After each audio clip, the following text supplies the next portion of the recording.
Doctor, look. Stand aside, nurse. I'm Dr. Homebrew. Stand clear.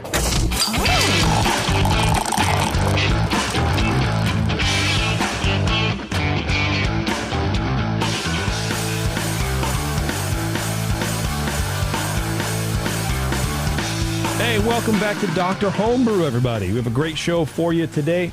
We have a Festbier, first of all, which is not necessarily a style we get a ton of, and I like these shows.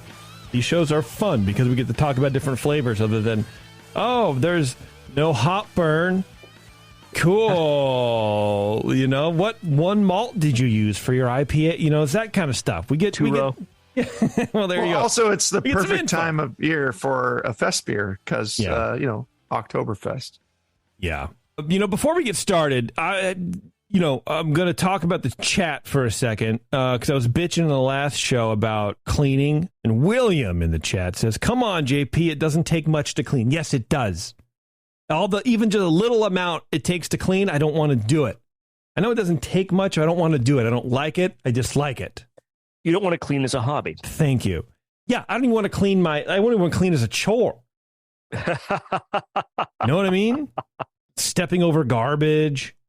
I don't want to do it. It's not what I like. It's not what I like to do. I don't know what I like to do, but it's not that, William. There you go. I'm just kidding. All right, thank you to our sponsor, 5 Star Chemicals. Speaking of cleaning, if you want to clean and sanitize, look, first of all, nobody wants to clean. That's just a fact. I don't think anybody really enjoys it except Howard Hughes maybe, but he probably went a little too far with it, if you know what I mean.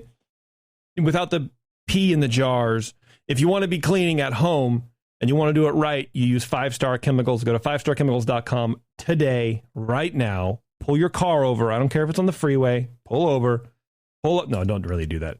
But look at their website. They have a bunch of tips and tricks and a bunch of different products for you to help you clean and sanitize. And while you're there, be sure to sign up for their free Homebrew Club program in one of the links in today's show description of the podcast or over there on YouTube to receive free product, exclusive discounts, monthly educational seminars, and free swag.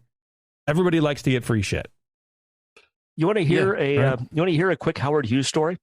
Define quick. My grandfather told a lot of crazy stories. Yeah. The one story I believe, he managed a mine in Nevada, like in the 30s or 40s.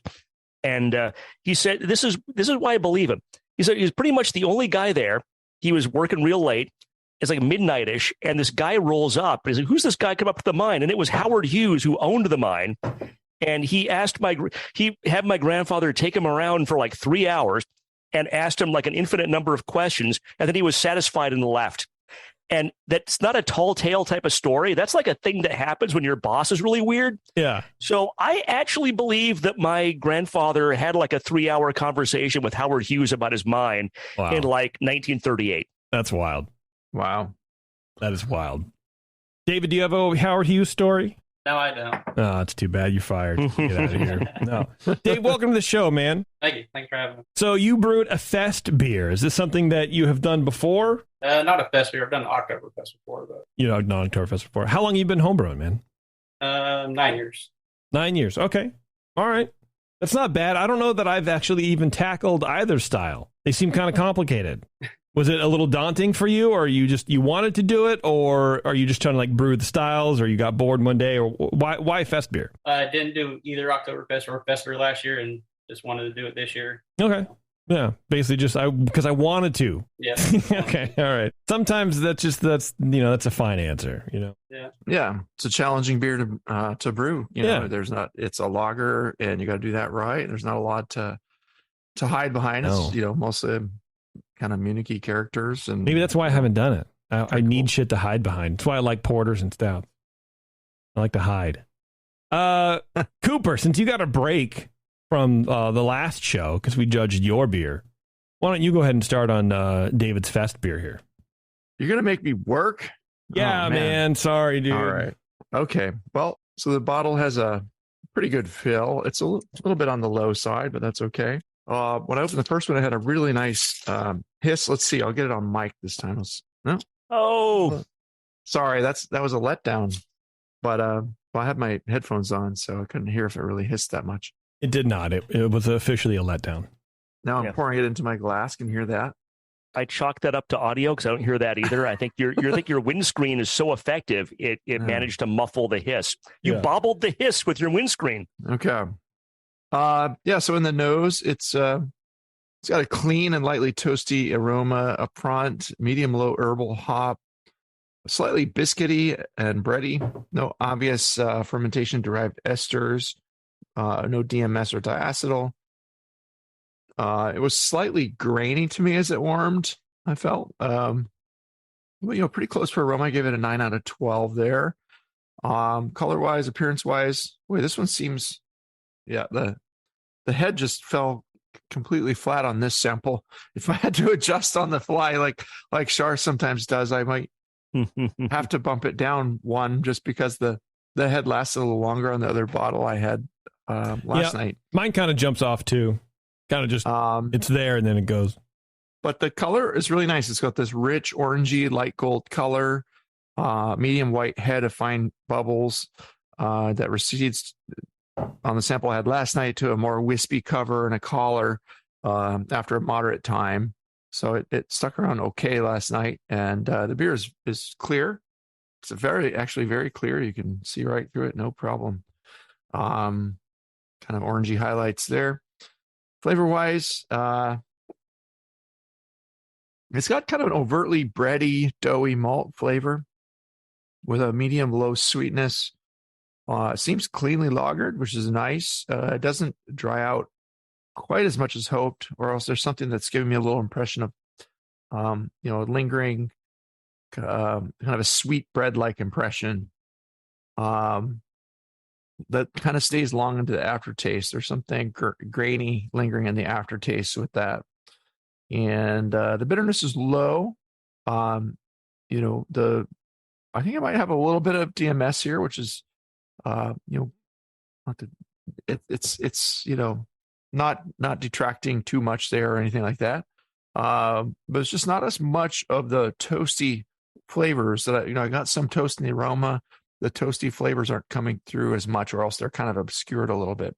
So finish-wise, it's not like a sweet beer. It does finish semi-dry. It seems to be kind of where it should be there. And I'm not getting any obvious flaws, other than maybe just a little bit of that edge of some DMS. Mouthfeel-wise, 14 out of 20 for flavor.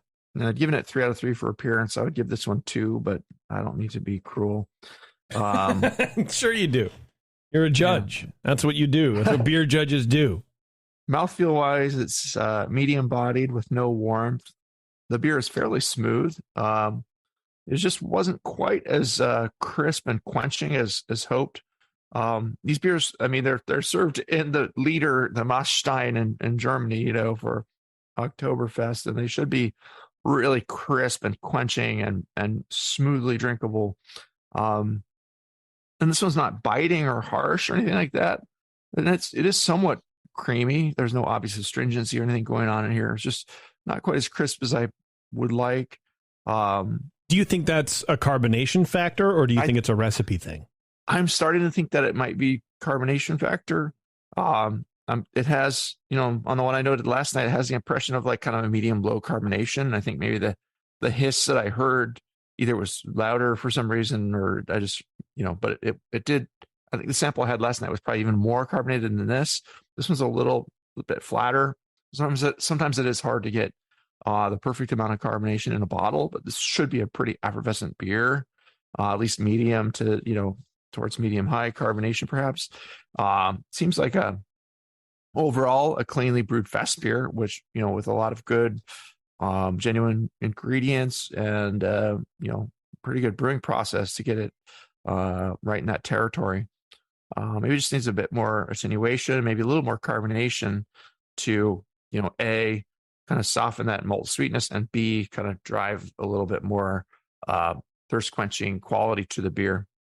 Have it dry off the tongue a little more crisply and refreshingly. Obviously, as you do with any good German lager, use a massive starter and classic lagering techniques. I'm sure you know what you're doing after 9 years on that front. But it's a good beer. I enjoyed it. It's actually, I would put it in very good territory. With the 1 point deduction for the head, I landed at a 35. I gave it a 36 last night, but I'll go 35. Right. Yeah, it's nowhere near sweet or cloying. I didn't want to give that impression, but there's something maybe just with the carbonation lacking a little bit. It's giving that impression of some sweetness from the malt that's staying a little longer than I'd like into the finish and the late palate. Yeah, I would agree with that. I mean, it doesn't taste like a fermentation byproduct. It definitely tastes more like flat cold beer. Yeah. Yeah. As I keep tasting it, it is plenty toasty, like toasty malt flavors, but which I like. Alongside that, you have that prickly carbonation driving them a little harder. So that's my take on it. Okay. Very good. Yeah. 35, 36 point beer. All right. Schar. Yes. Let's do it. So why don't you be nicer David, than Cooper? I'm not the guy that's your niceness cleanup batter on this show. Probably, maybe I am. I don't know. That could be my role. We're not playing good cop, bad cop here. Yeah. No. Yeah. So, David, I have to ask, because this talking about my role on the show, are you in a homebrew club? No, I'm not.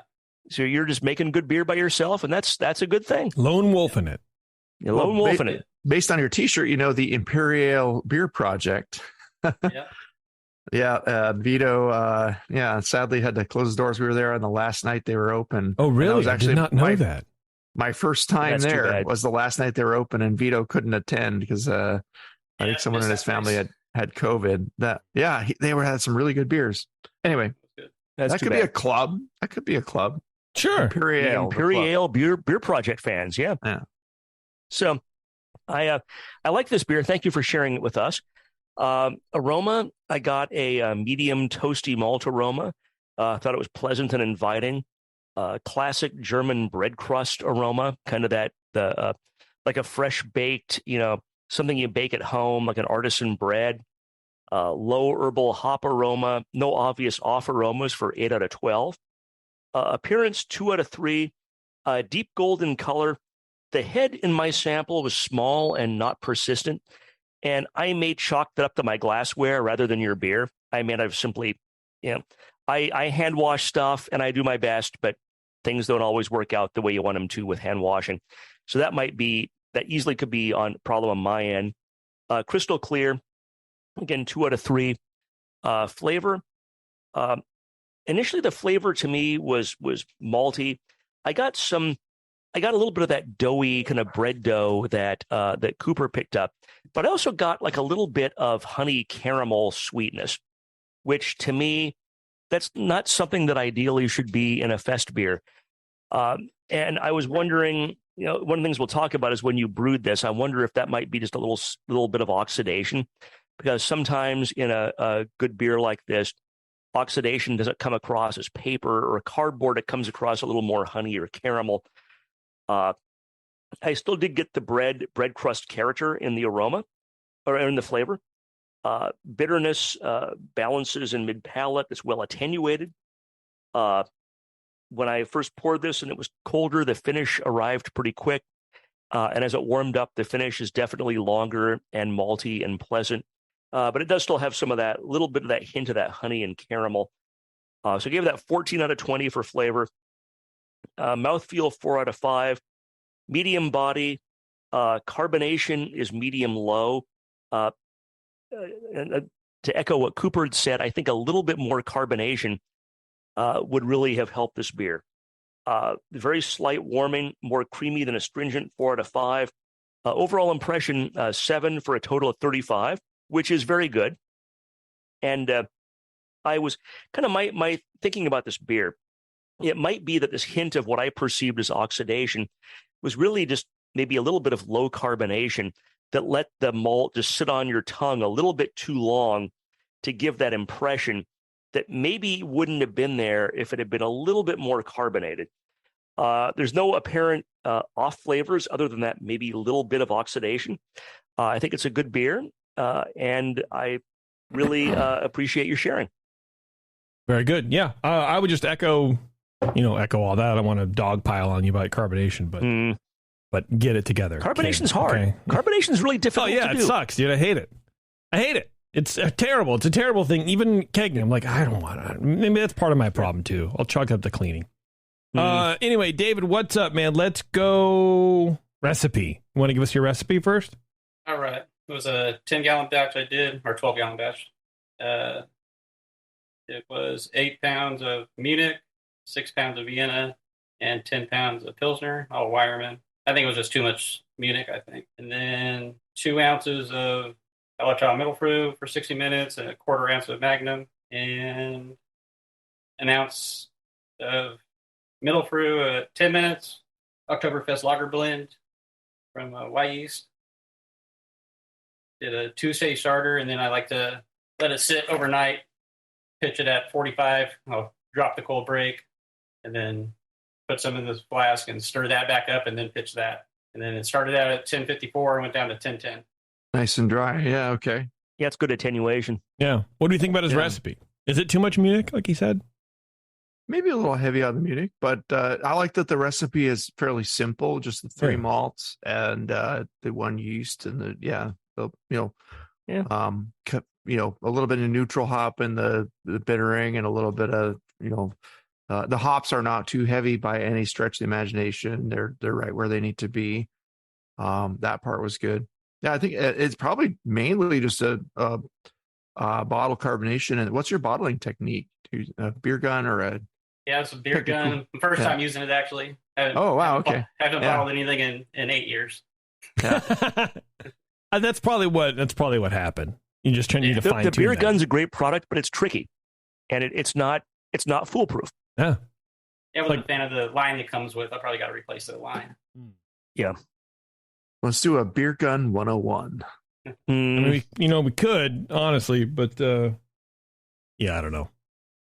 We could do an episode called Your Carbonation Sucks, and pretty much it would apply to everyone in the audience, including all of us. Yeah, basically. Yeah. Well, what do we think? I mean, recipe is fine.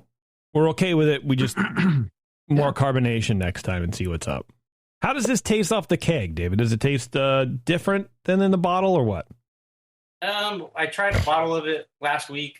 The carbonation was a lot better last week. Okay. What you guys just had right now. So yeah, maybe it just sat and lost a little bit more. I don't know. Maybe the seal was bad. I don't know. Yeah. Well, the keg it tastes about the same what I had a week ago.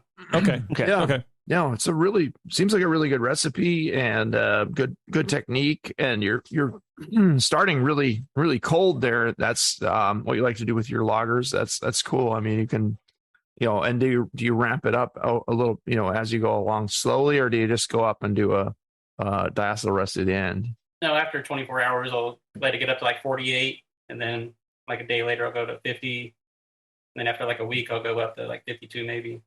Cool. Yeah, you got great attenuation. It is, like I said, it did have that fairly dry finish. It's not cloying, but there's just there's the impression of sweetness, like maybe from the fruitiness from that Munich malt, and combined with the slightly low carbonation, letting that shine a little bit in these bottled batches. But I'd love to taste it off the keg there. And the sample I had last night was a little better than this one, but just minorly. The head fell really flat. I don't know what's. Yeah, I think you can get bottle variants when you're hand bottling like that. Even on a beer gun, even on just the thumb faucet with the tube down it. Like I think it just happens. Yeah. Yep. So that's part of it. What you want to do if you're entering for a competition is to increase the carbonation in your keg, ever so slightly.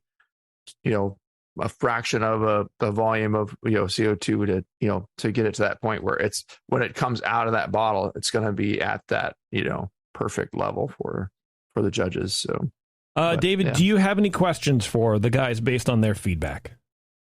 No, I'm pretty good. Okay. Guys, do you have anything else for David, or are we kicking him off?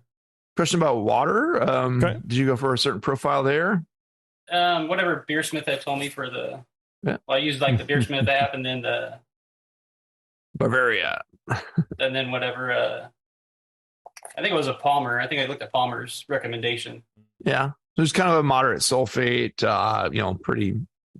Well, Brentwood water sucks. I got I got the water filter system, like the whole house, and then I go through another carbon block, and then add a little bit of calcium chloride and gypsum, and then just lactic acid in the mash. Yeah, I don't think it's too minerally at all. It's the water balance seems right.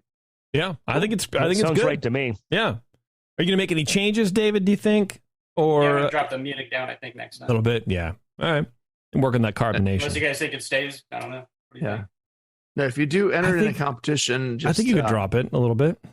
Yeah. And if you drop it a little bit, don't do something crazy by dropping it like 4 pounds. Drop it maybe a pound. Oh, okay. How many pounds did you have in there? It was 8 pounds. Okay. The Munich. I liked the flavor that it brought. Yeah. And to me, and maybe I'm just, my taster could be off, and if I could be an outlier here. When I got that hint of caramel, it wasn't to me like Munich.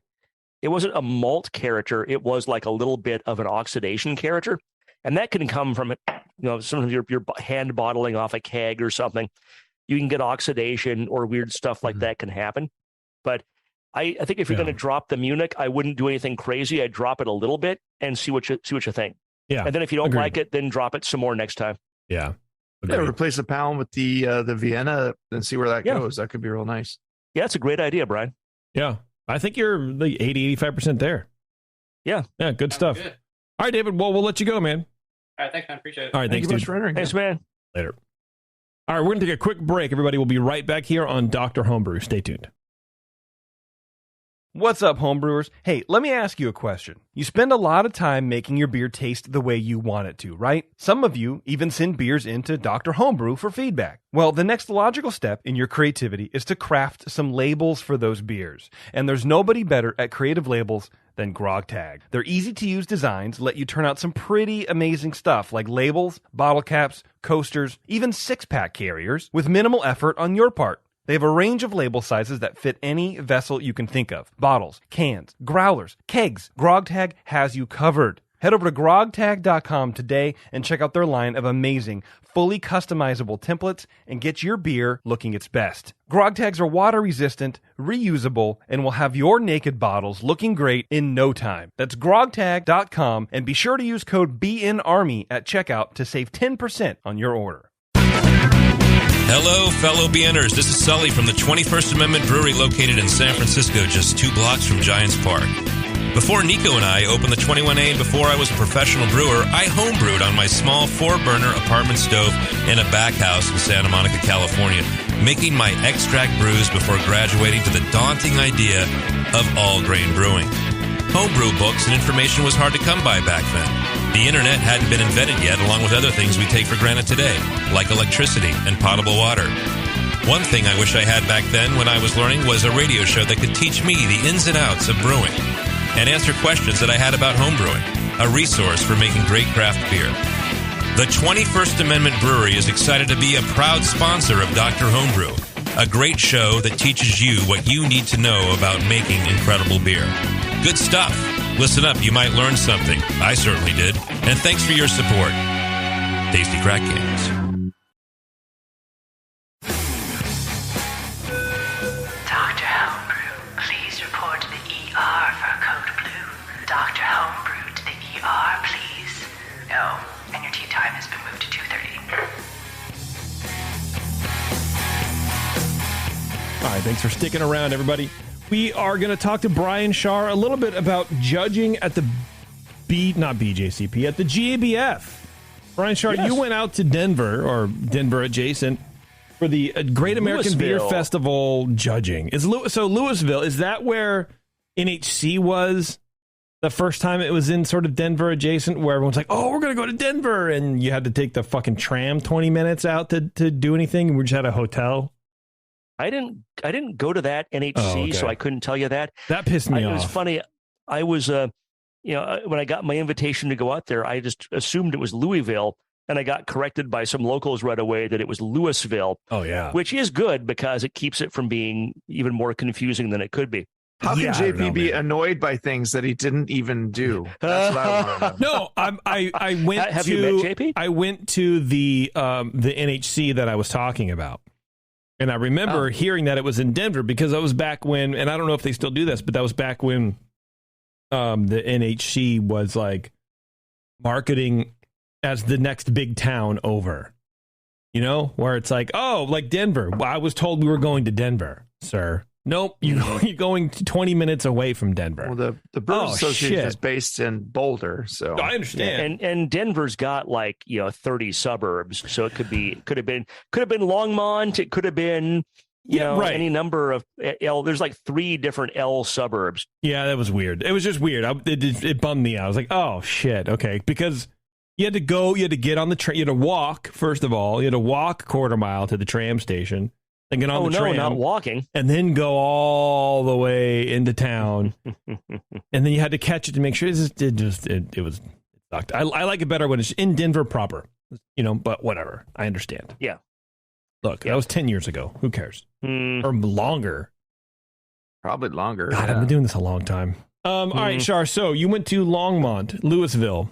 Or Louisville. Okay. Yeah, and the details, obviously I can't talk a lot about some aspects of the details, but I was excited. Why not? This is the first time I've Why can't you? I can't, I really can't tell you what panels I was on or what my You can't. Really? I can't. No. Why not? Has it been announced? I'm interrupting you and I don't care. Has it been announced? I mean, is that why? No, it hasn't. It hasn't. So, okay. When is GABF? In a couple of weeks, I believe. I think it's October 5th and 6th. They do it that far in advance? There's 3 sessions, right? Oh, there's, wow. 5,000, 6,000 entries. I mean, it's like Homebrew Con. There's a lot of beers to judge. I guess I just assumed that it was all that like week, because every time you go out at the end of GABF sessions, you run into the judges that are just fucking hammered or tired or both. So I just assumed that they were just putting you guys through the ringer, but I mean that makes sense. They bring out a chunks at a time. Yeah, but what I can talk about, and what I think is kind of interesting, maybe for our listeners, is some of the differences between like homebrew judging and GABF judging. Yes, and GABF, there's 3 flights in the morning and 3 flights in the afternoon, and each flight is about 10 beers. So you're judging about 60 beers a day. And when you start at 8:30 and you're done at about 3, you don't really get drunk. You get a little tipsy.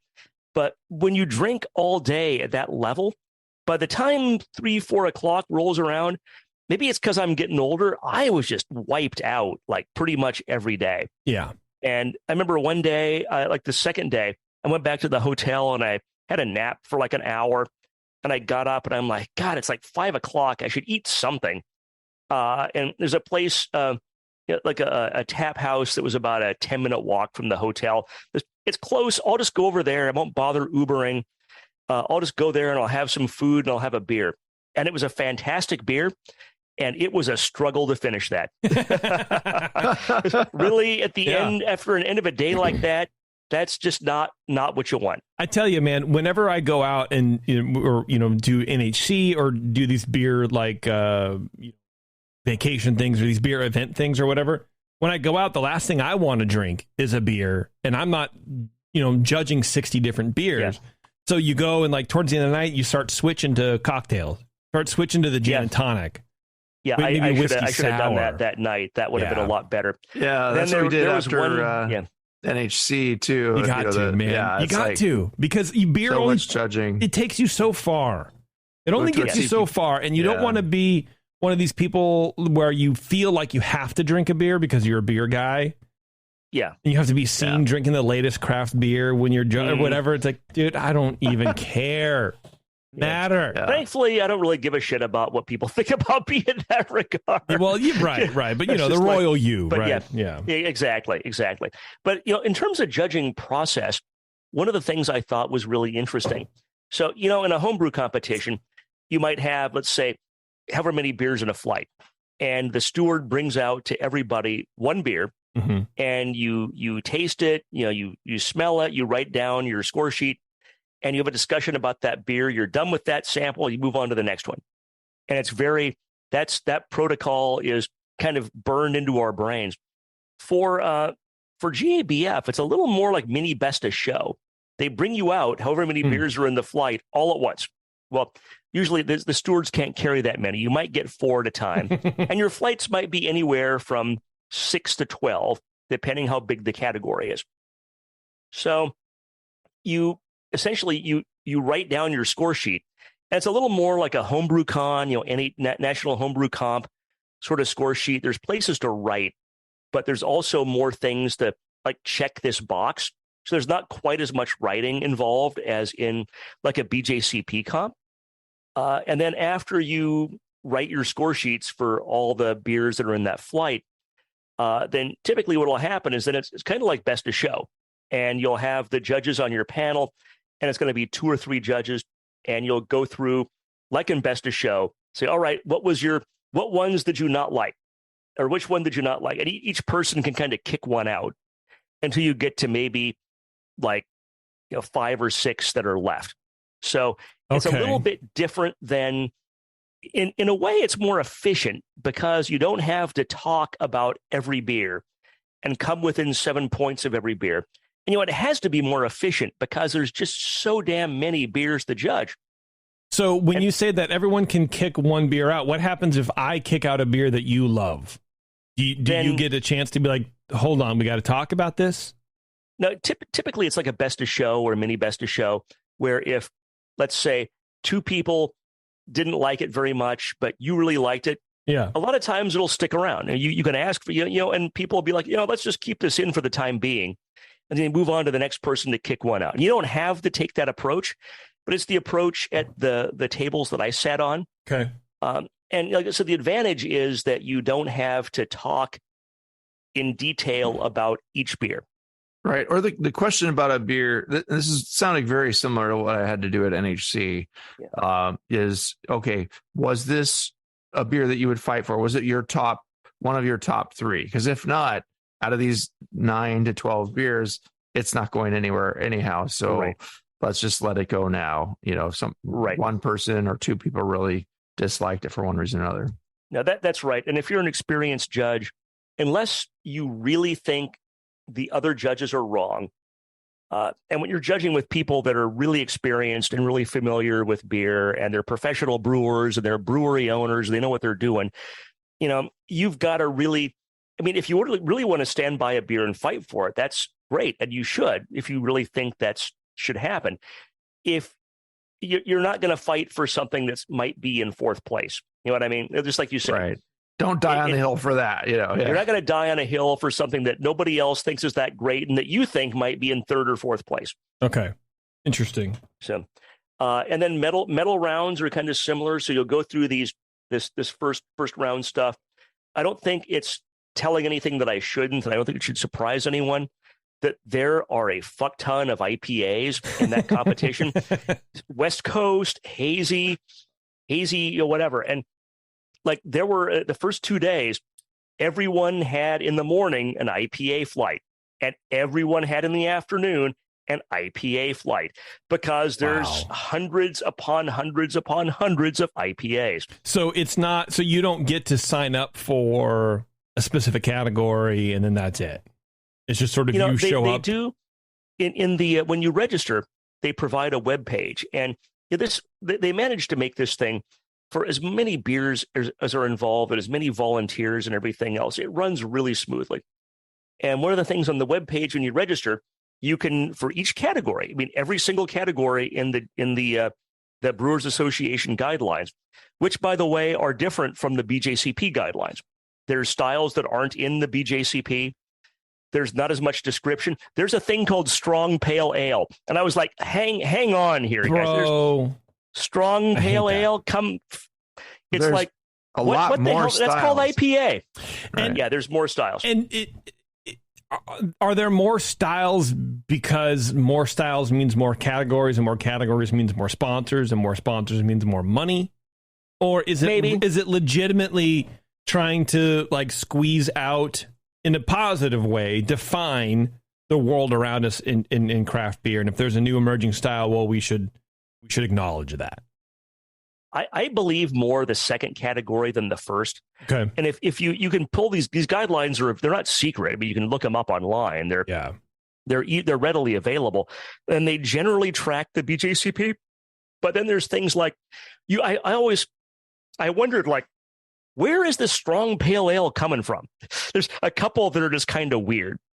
And like spice herb vegetable is broken up. I mean, there's a thing called field beer, which essentially is beer made with like savory ingredients that you grow in a field, hence it's called field beer. Okay. And spice is different, and you know, spice herb is kind of a different thing. Going back to the strong pale ale, because that makes me angry very much. You're angry, JP? I'm angry. It's the kind of anger Zoloft can't even suppress. No, it's that's some anger. It's it sort of makes a lot of sense now when I would see a pale ale at 6.1 or 6.5. I've seen a pale ale at 6.5% on a beer board, and it's like, right. That fucking makes me angry. It should not be that high. But if it's, I guess what I'm trying to say is the same old thing. On the beer board, if the brewers are brewing styles like strong pale ale, then they should market it as a strong pale ale, and the beer board people at the bar should put it on as such. Don't call it a pale ale, but it's really a strong pale ale. Like either style guidelines mean something or they don't. Yeah, well, no, I agree. We're more familiar with the BJCP guidelines. There is a wide variety of concoctions that people out there in the craft brewing world are brewing, and you know, there's style creep that has happened from, you know, some of the existing styles that start out early in the craft beer movement, where pale ales have gone towards a little stronger. And if you differentiate between a classic strength pale ale and a strong pale ale, you can give those beers that people brewed as 6.1 or whatever a place to go, where it's like maybe a lower bitterness than an IPA, but a pale ale bitterness beer with a slightly stronger strength to be judged as such. I don't know. I'm just playing the devil's advocate here. Don't get angry at me, JP. Right. No, but it's interesting. It's interesting to me how the guidelines are very similar to the BJCP, but there are some interesting differences. So then you have the like the first round for every style, when you write your score sheets, and then I was lucky to be on. Well, not like everyone's on some medal rounds. So the medal round is like the final round. So you'll have like, you know, 8 to 12 beers, and it literally is a best of show round. There's no score sheets. You go through, and ideally these are the best of the best, and you shouldn't be able to necessarily easily kick some out. But just as in a best of show round for homebrew, there's always 2 or 3 that you can quickly kick out.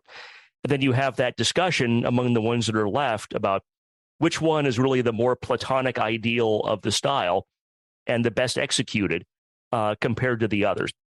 And what's kind of funny is they take to the table, there's an envelope, and there's the thing to write your numbers down on, and the envelope has like the sticker on it, and you're not going to close that. But when the steward takes that number back to the cellar, and they put the actual beer name on there, that gets closed up, and kind of like Miss America or whatever, you know, the Academy Awards, Price Waterhouse Coopers has audited this result, and that goes into the vault. And then on the day that they announce that, they break the seal and read off who won. So I'm kind of curious for the categories I did medal rounds for, whose beers those were. That'll be kind of fun to see. So you did medal rounds, so those categories are done. Yes. Interesting. So I wonder why you can't say anything about it. It's just general OPSEC. You know, they don't want to keep. They want to keep sure. They want to make sure that people don't say or do dumb things. Like, you're supposed to have your phone off all day aside from lunch, and not have. They don't want you taking pictures. Yeah. They don't want people to. And I get it, because like if it's IPA or something, who's going to tell which one is different? But if you're doing like a category where you have to declare specialty ingredients, then you can tell what beer that is if you went and looked for it. No, there's no way. I would no.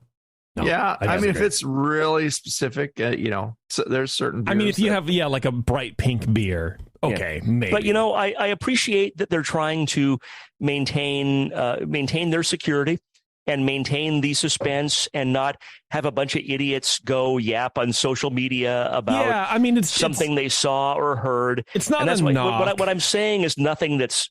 I don't think I've said anything that the the BA would be upset about. No, I don't think so either. I mean, we love just the talking BA. about process. Yeah, no, the BA is great. I get that they don't want people to inadvertently, compromise the process, even by accident. Sure. And again, I'm not saying they're doing anything wrong or it's stupid laws or stupid rules. I'm genuinely curious about why. There's I guess a lot of does... money in craft beer. This is commercial craft beer, not homebrew, right? Sometimes, and to make an analogy, that's probably a bad analogy. Like you'll see sometimes online where some Russian dude is invading Ukraine and he's taking a picture of something. It'll never happen. He's by a building or something, and boom, he's violated OPSEC because you can geolocate that building with the shadows and the building and whatever, and boom, suddenly your selfie gets you killed by Ukrainian artillery. Yeah, that's and you don't think that can happen? No, that's not a very good analogy.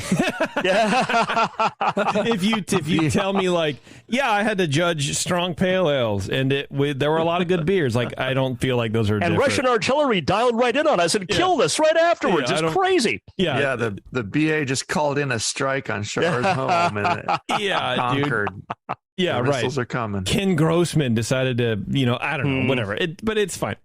So it sounds like you had a good time. Yeah, it's fun, and you meet a lot of interesting people. And what do you like doing? You run into people that you've known before, and Pete Slosberg. Everyone in the beer community knows Pete. Oh yeah, and he's there. And it's you. If you've been around the community for a long time, you run into a lot of people you already know, and you get to meet some cool new people. And it's fun. It's a good time. What do you like judging? What judging experience, as far as the actual judging, not going there and the attending and whatever. But the actual judging process, which do you prefer? The homebrew version or the GABF version?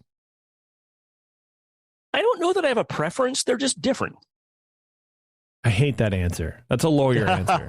I'll tell you. I'll tell you a funny story that again they won't mind. Yeah. So it's we judged in the Brewers Association warehouse, which don't and I'm like, why does the BA have a warehouse? And then you realize, you're putting on big events every year like GABF and World Cup of Beer and Homebrew Con. All that stuff has to go somewhere. Yeah. All the TVs, all the curtains, all the miscellaneous whatever. Yeah, and you need a lot of stuff instead of renting it every year. Yeah, absolutely. Yeah, you need a lot of stuff to put on a big event, and that's got to go somewhere. Yeah. So we're in this warehouse in Louisville, and it's funny.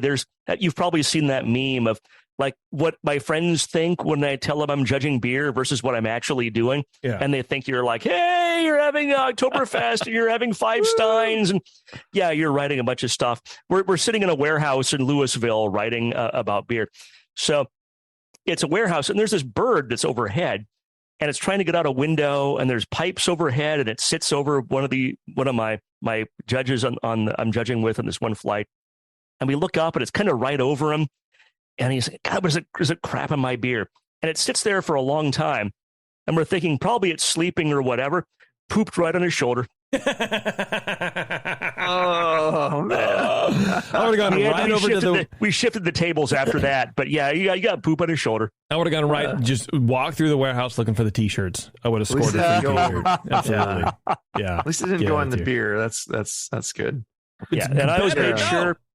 I made that was the first day, and I made sure on day 2 and day 3 that I sat at locations where birds could not poop on me. Smart. I do not like to be shat upon. Yeah, not unless you're paying. You know what I mean? Not even then. No, I'll agree with the sentiment that at NHC and at HomebrewCon it was a very fatiguing experience to judge such long sessions. And it sounds like at GABF it's even longer. We would usually have 2 to 3 sessions in the morning and 2 to 3 sessions in the afternoon. And maybe 10, 8 to 10 beers each, sometimes 12.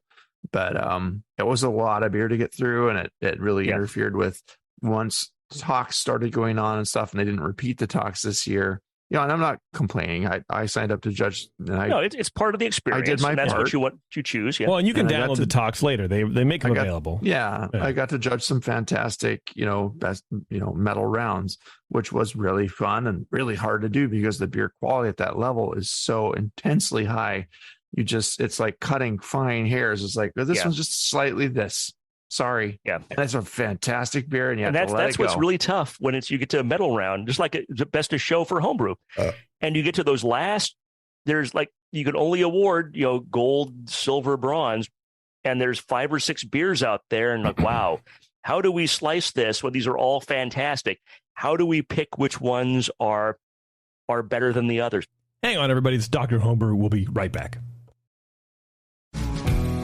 The leader in affordable, high-quality kegerators is here. Introducing Komos, the kegerator designed with serious beer drinkers in mind. It features an all-stainless steel draft tower, a major upgrade over traditional chrome-plated brass towers, and Komos keeps your new tower cold with their air-cooled tower fan, wrapping your beer lines in frigid coolness. Your beer is poured from innovative forward-sealing faucets that don't leak, so they stay cleaner for longer. Dual gas inlets on the rear of the fridge allow you to run both CO2 and nitrogen gas. Serve your beer with CO2, serve your kegged wine, or even cocktails with nitrogen. The digital temperature display has the largest range available, allowing you to use the Komos kegerator for fermentation if you need to. And now Komos kegerators ship with duo-tight draft fittings for that click-to-connect assembly we've all dreamed of. Buy direct from KomosDraft.com and receive free shipping on your order. That's KOMOS Draft.com.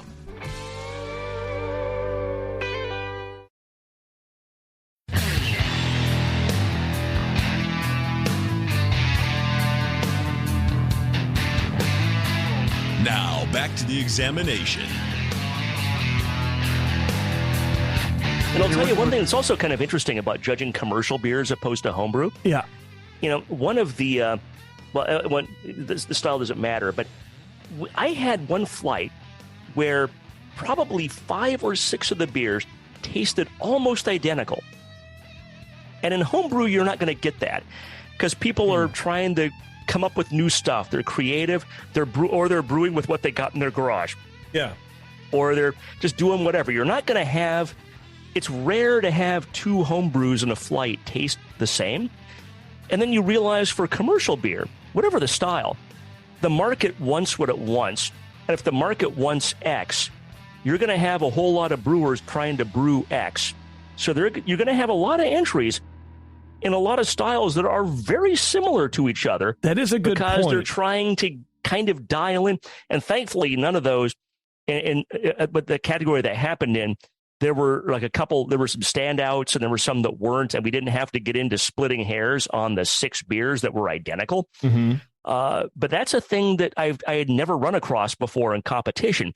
And I thought about that for a while afterwards and realized that's why, because that's one of the commercial differentiators. Yeah, the choke is probably a lot tighter on that because you got to be closer to hitting that target, and that's sort of the hard part is when you're not a brewer, when you're just a home brewer or fantasizing about being a brewer, you're thinking you're going to do all these different styles of beers and you're going to reinvent category and you're going to do all this shit. But then when you become a brewer and if you're lucky enough to own your brewery, even more pressure to make money, and you have to brew the styles that people are buying, and you have to focus your attention and focus your craft and hone it to appeal to the palates of people who are coming in to pay for it, not to just yours. Because you're a brewer doesn't mean you don't like to sleep indoors or eat. Right.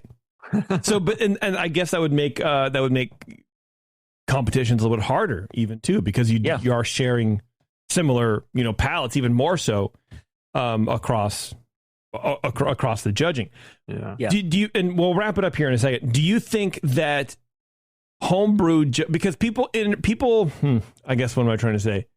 Less people, I would imagine, enter craft brew competitions like GABF, like commercial competitions. I guess I shouldn't even say craft beer, but commercial competitions for, to win and for marketing purposes rather than to get feedback. I know there is a part of that, and some brewers do like the feedback of the different judges. But homebrew level, we've always sort of sold entering competitions as get feedback on your beer. But I think a lot of homebrewers also enter just for the hardware, but it definitely is more feedback oriented. Do you think homebrewing would be better served going to a commercial judging aspect where you're not filling out the sheets necessarily, you're not writing shit down, you're ticking boxes like they sort of have in the first round at Nationals? Or are we making ourselves a little bit more self-important by filling out full sentences with correct grammar? there was no first round of nationals homebrew scale wise this year. It was, NHC was just all in one location. So it was pretty much the very similar model. It sounds exactly like what Brian's describing. But I think I'll let him answer that question. To JP's point, I think there are two different audiences, if you will, or two different groups of people. There was, like, on day one, I was, there was one beer that was, I even forget what was quite wrong with it, but I was, thinking it's probably a packaging issue. And one of the other judges, who was a professional brewer, is like, now, when this is when you're entering GABF, the fact that you can package is taken as a given. You should be able to, as a professional, whether you're packaging from a tap room or a production brewery or whatever, it should be a thing that, as a professional, you should know and understand how to do. And I think, having said that, I think a lot of professionals, especially if you're not a packaging brewery, face the same challenges on packaging that we do as homebrewers. But it's a different, I like a lot of things, I think when you're doing it for money, it's different from when you're doing it for fun. And when you're doing it as a hobby, we see it here on the show. I mean, we live in a time when there's so much more information, so many more resources available to people than there were 20 or 30 years ago. And part of that information and resources is homebrew clubs. But how many people come on the show and they're not in a club? There's nothing wrong with that. That's right. Great. I mean, do what you want. I mean, maybe you live too far away. Maybe you don't have time. Maybe you don't like people. Maybe you don't like the club. Maybe they meet in a day you can't go. I mean, there's a billion things that can happen. But the fact that there's so many people on this show that take the time to send their beer to us and talk to us about their beer and get feedback from us tells me there's still a lot of people in the homebrew world that need that feedback, and they don't have a good mechanism to get it close to home. Right. And when you're a professional, you're doing it for money, you have the time and you have the resources, and have the time. I mean, when you're a small business owner, there's never enough time and there's never enough resources, but you are always, you're network with other people in that same situation. Mm-hmm. Yeah. And it's like they told me, like talking about packaging the first day at GABF, there's a certain minimum level of competence that's assumed if you're a pro that maybe is not always warranted, but there's a certain minimum level of competence that you should have. And what you're trying to get at that point, I mean, people, when you're trying to medal at GABF, I mean, some people, it's like, maybe you're getting a bonus. And maybe you're going to go out and try to get more investors. Maybe that's something where you're going to get beer tourism, where someone's going to read, home brewers or beer lovers are going to look at that list and say, oh, this place a state over, they won gold for their blank, and I love that style. Let's go drive on Saturday and go check it out. I feel like there's an economic aspect to that's not there for homebrewing. That is true. But to counter to that, because there's always examples to prove the other side of any argument. But of course, I know at least one brewer. I don't know if he really wants it out there, but he would put that he won medals on his beer, and like nobody gave a shit. It was sort of sour beer, and maybe it was because of the style. But it's like it doesn't mean anything to me. And I would sort of have conversations with brewers over the last few years that means less to them now. It means less to the consumer because it doesn't drive anything. What's driving craft beer right now is variety packs and the seasonal rotations on the handles. What's new and that every week may well be. And then your variety pack for your regional breweries. That's what's driving. That's what consumers want. They don't care about that may well else. be. I mean, remember like in the 90s when that was part of people's marketing. Like GABF gold winner. That's what I mean. And that was like a matter. Big thing. It doesn't matter as much anymore. On the other hand, we've talked to a few homebrewers who've gotten funding because of the awards that they've won, but that's very rare. For the most part, you're right. It's just for ego boost and which isn't a bad thing. We all need that. No. Or just, pride, personal pride. But yeah, craft beer, like awards don't have the impact they used to do anymore. I mean, you don't even really see it on people's packaging anymore as much as you used to. No, I think it means something. If a small, it means something. Yes, it does. It does. It still means something. Small brewery can win 3 or 4 medals at GABF. They're up and coming. They're doing good stuff. That's right. Yeah, but I don't think it has the same weight as it fundamentally, did 10 years ago. I think the function of the score sheets and I think the function of the competitions are fundamentally different between professional and homebrew. Yeah, so for sure. Getting back to the function and keying in on something you said earlier, and this is something that bugged me about the way NHC is run. You talked about the beers coming out at a frantic pace. There were four, and four. You had a 12 beer flight. You would get them four at a time and three, and pretty soon they're all out. And you're on the first, second, third beer, getting down the line. I got down to that 10th, 11th, sometimes 12th beer, and I felt like it was so warm and flat from sitting on the table that long before I could. And maybe it was my fault for not unknowing and understanding the model as well, or never having judged GABF, to not think, oh, I got to get through this shit really quick and just write a couple comments and then move on. I felt like I was giving short shrift to those 10th, 11th, 12th beers because they were warm and flat. I couldn't get anything out of them anymore. They were gone.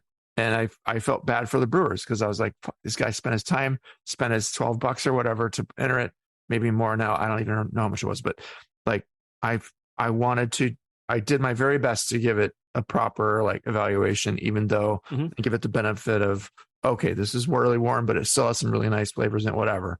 And the other ones, well, okay, this one's just gone and it wasn't great, but I didn't knock anybody for carbonation for that reason.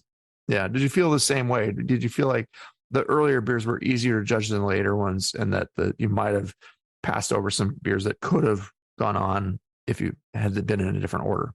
I actually had a little bit of the opposite experience where I remember on one flight, I thought the first beer was really good. And that was the first, someone else suggested to kick that first for diacetyl.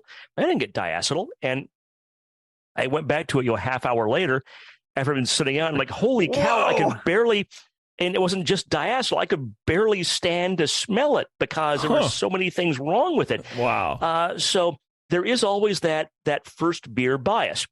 And I judged with a woman on one flight that talked about doing an experiment with people she was training for judging a while back, where she poured 3 beers to have people judge, and they were all identical, but she didn't tell people that. And inevitably, the first beer was viewed to be the best. So there is that first beer bias. And part of that comes from it happens on this show. We talked about that earlier, or the previous show, about changing scores after you come back to something after it warms up. It's all you can judge is what's in front of you.